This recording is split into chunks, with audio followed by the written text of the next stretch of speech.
Recently, the folks over at Forlinx Embedded sent me an OK3588-C single-board computer, powered by the FET3588C system on a module. I've looked at a few ARM boards on this channel, and even a few RISC-V ones, but this one is a bit different to some of the others I've showcased, since it's marketed for industrial use and for developers rather than casual hobbyists. Before I get into the specs, I should clarify that Forlinx did send me this board for free. However, they haven't paid me to say anything nice, and as always, I will try to remain as fair as possible. In terms of the specs, the SoM features a Rockchip RK3588. This is an octa-core ARM SoC consisting of 4 A76 cores and 4 A55 cores.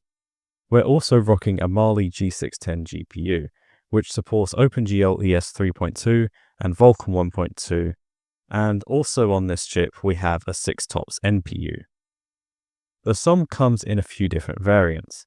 Mine has 4GB of RAM and 32GB of eMMC storage, with the highest model featuring 16GB of RAM and 128GB of storage.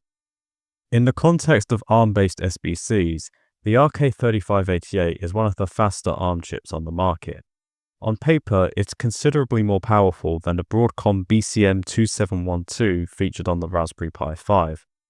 I've previously showcased the Orange Pi 5 Pro, which has the RK3588S, but this is my first time using the standard RK3588. In the box we have the board itself, a screwdriver, this bag of standoffs and screws, a USB-C cable, and the 12-volt 5-amp power supply, which uses a different plug to the one in my country, so I went out and bought a universal adapter. As you can tell, there's a lot of I/O on this board, so I'll have a little diagram for you on screen. Some of the I/O is a bit unusual. For instance, we have a SIM card slot, a bunch of camera ports, a 4G/5G module slot, and not one but 2 PCI Express slots. Much to my regret, I won't be connecting this board to a 4090. Not that I can afford one anyway. There's no built-in Wi-Fi or Bluetooth, though it can be added on. My board also came with a heatsink pre-installed on the SoC. Another difference between this board and most SBCs is how you install the operating system. With most SBCs, you download a specialized image from the internet and flash it to a microSD card using a program like Berliner Etcher. A specialized image is required since most ARM and RISC-V SBCs do not come with a traditional BIOS or UEFI. With this board, installing an OS is a bit more complicated. It does come with a basic Linux environment, but it's a bit limited and not really usable for most applications. Aside from this basic Linux environment, you can also install Ubuntu 22.04, Android 12 or Android 14, which can either be compiled from source or you can download a pre-made image. I compiled Ubuntu from source, and if you're interested in doing the same, check out this video, which I will have linked in the description. To install the OS, you'll need to boot into download mode by holding the recovery button on startup. Then you can flash update.image with the upgrade tool command, which can be found in the Linux source tarball. It's worth noting the files you need to download are not publicly available. I'm not sure why that's the case, but if you ask a sales rep, they will give you the link. As you can see, we're able to successfully boot into Ubuntu. The default username and password is Forlinx.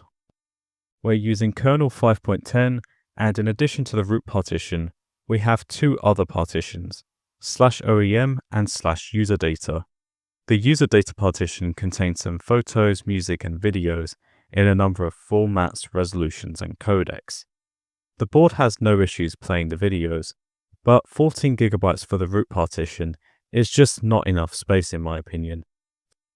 For the most part, it functions like a regular Linux desktop and can run much of the same software as a regular PC or server running Ubuntu, especially when it comes to FOSS software. We've also got native graphics acceleration working via the PanFOSS driver. While this board is by no means a gaming PC, the RK3588 and its Mali G610 GPU pack a decent punch. Games like Mindtest and Celeste 64 run very well. While these are not the most demanding games, they do pose a challenge for lower-end SoCs like the all-winner H618. The amount of games natively supported on ARM Linux is somewhat limited since most games are written for x86.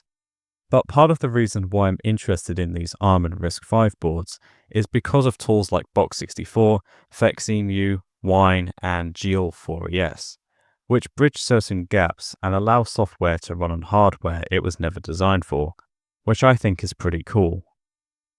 Now, when I review SBCs, I generally don't look at Android since I'm more interested in the Linux side of things.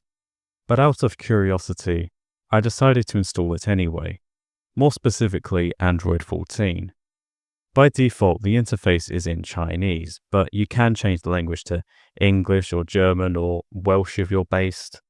There's no Google Play Store, but you can install new software through APK files or using a third-party app store like F-Droid or Aurora Store, the latter being an alternative front-end to the Google Play Store. The good thing about running Android is the app selection. Since most mobile devices use an ARM processor, many programs have a mobile version, which can almost blur the line between desktop and mobile. Take the video game Honkai Star Rail.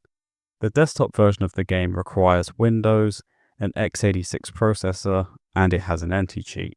So there are quite a few barriers preventing the game running on Ubuntu. But if you use Android, it just runs. Similar story with OSU Laser. There is a Linux version available, but so far I haven't been able to get it working on ARM Linux using x86 emulation. To be clear, I'm not suggesting you should buy this board specifically for gaming, I'm just using this as a litmus test.